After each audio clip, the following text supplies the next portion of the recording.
Welcome to an overview on IELTS Speaking. My name is Misty Wilson and I'm the ESL Program Development and Research Manager with IELTS USA. The IELTS Speaking test is the same on IELTS Academic and IELTS General Training. It's pretty unique in that it has a face-to-face component. So the speaking section is with an IELTS examiner and you get to talk to a human, which really gives, prompts a more lifelike performance.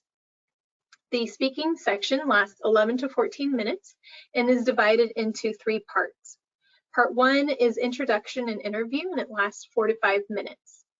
The topic for part 1 is on personal topics. So you'll be asked a number of questions relating to hobbies, your interests, places that you've worked or lived. Part 2 is an individual long term that lasts 3 to 4 minutes. And here you're asked to give an unassisted short talk on a topic that you'll be provided. Part 3 is a two-way discussion that lasts 4 to 5 minutes, and it builds off of the topic from part 2, and you get into more abstract concepts. So you'll be asked several different questions relating to the topic that you discussed in part 2. When the IELTS examiner is assessing your speaking, they're looking at 4 different areas.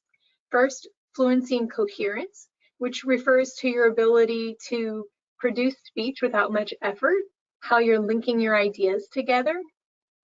Lexical resource looks at your vocabulary. So here looking at the precision with which you're expressing your meaning, the attitude that you have about the topic, how well you're able to express that. Grammatical range and accuracy, so looking at how appropriate your use of grammar is. The range that you show, the control that you have with your grammar. And then pronunciation is looking here for the ability to produce comprehensible speech. So how easy is it to understand what you're saying? There are some public band descriptors, very similar to writing task 1 and task 2. This is what an IELTS examiner might use to assess the speaking. And you'll notice that, again, we have 4 categories that cover the 4 different areas. And then you'll see that each band has different descriptors for those 4 different categories. And so these descriptors should describe what you're able to do.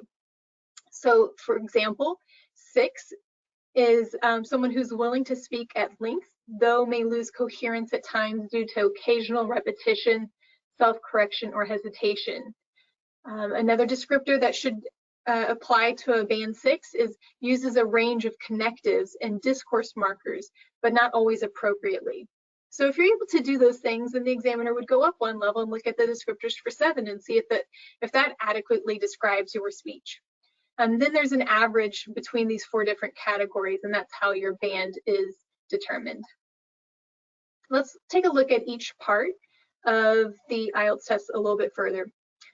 Speaking part 1 in the introduction interview, you're first asked questions on one of 2 following topics: where you come from, where you're currently living, or your field of study or work. And then next, there will be a number of questions that you're asked about personal topics such as hobbies, foods, or sports. And this section lasts 4 to 5 minutes. The section is really designed to kind of relax you, get you comfortable speaking. We know how nerve-wracking it can be at first, but what's great is that you have 11 to 14 minutes to show what you're able to do.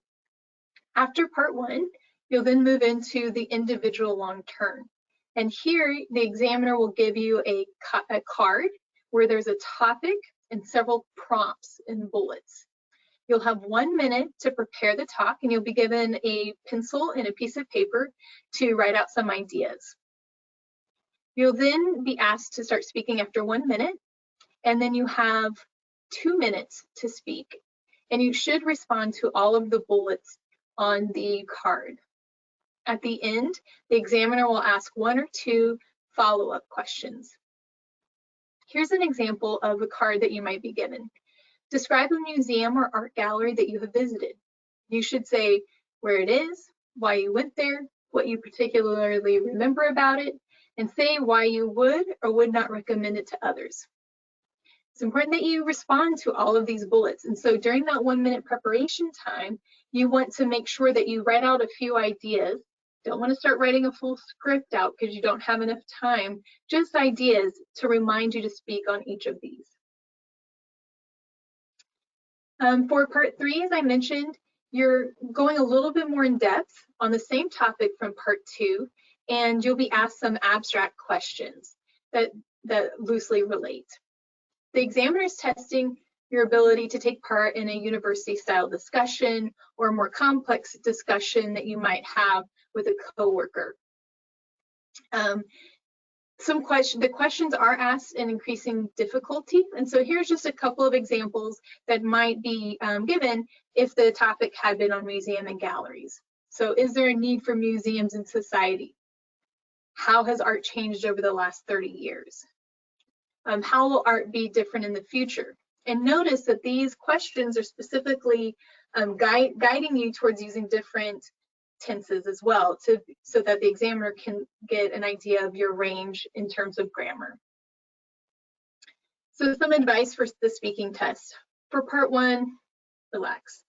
We know you're nervous and it's okay to be nervous, and it's okay if your voice is shaking at the beginning, but realize that this first part is just to kind of get you comfortable. Part 2, write during that 1-minute planning time that you have. Use it. Write 1 or 2 word notes. Don't start writing complete sentences. There's just not enough time. But you do want to write some phrases for each of the bullets to remind you to talk about them. Also, you might want to write down some phrases for past, present, and future, just to help you to remember to vary your tenses as well. For part 3, frame your ideas. Use set phrases or linking words or phrases to begin your idea. Be willing to expand on your points. So often you'll be asked a question, do you think it's a benefit to society? You might say, yes, I do. And then expect that the examiner will say, why? Tell me a little bit more about it. And then finally, don't stop speaking to search for a word. Paraphrase instead. Use phrases such as, I'm not really sure, but I think that what you might be talking about is. So using those kind of phrases will help you to continue speaking without just stopping and staring. Finally, as you prepare, build up that bank of expressions that you can use to buy some time. Sometimes you need a moment to process that.